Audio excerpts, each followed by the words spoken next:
Il primo posto in Veneto nella classifica dell'incidenza della variante Omicron, i bellunesi proprio non se lo aspettavano. 20 campioni dei 24 inviati al sequenziamento lo scorso 4 gennaio hanno rilevato che la contagiosità di Omicron prevale nell'83,3% dei casi, il resto è rappresentato da Delta. Non si spiega in altro modo l'impennata esponenziale dei positivi al virus SARS-CoV-2, 704 quelli registrati nelle ultime 24 ore, dato che fa schizzare l'incidenza settimanale a 2.122 casi su 100.000 abitanti, superiore alla media nazionale che si attesta a 1965. Oggi abbiamo registrato 700 nuovi casi.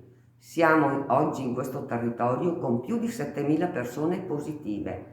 È un dato che non è mai stato raggiunto, neanche nel momento di picco maggiore dell'anno scorso. I numeri parlano da soli. Nella settimana fra il 3 e il 9 gennaio i nuovi positivi sulla popolazione vaccinata con terza dose sono 4-5 su 1.000 abitanti. Fra i non vaccinati i casi sono 5 volte superiori, 25 su 1.000 abitanti. Questo deve farci riflettere. Dobbiamo capire che non possiamo perdere tempo, dobbiamo completare il ciclo vaccinale, dobbiamo vaccinarci velocemente. Prenotazione o accesso libero per gli over 50 in tutti i centri vaccinali, richiamo possibile a 120 giorni dal completamento della seconda dose, open day per il vaccino pediatrico domani a Sedico dalle 9 alle 18, domenica al centro per lievi di Feltre dalle 15 alle 18:30. Anticipate quanto più possibile la dose booster e cerchiamo di proteggerci. Delicata la situazione nelle scuole, attualmente 73 quelle in carico, delle quali 23 quarantenate, 36 in automonitoraggio, 14 in monitoraggio con testing.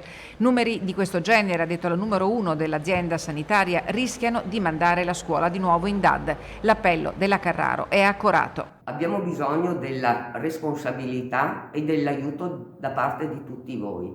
Se dovessero aumentare tanto i ricoveri e continuare questa ascesa dei positivi, noi dovremo un po' anche rivedere le nostre attività ed è qualcosa che né voi né noi vogliamo fare.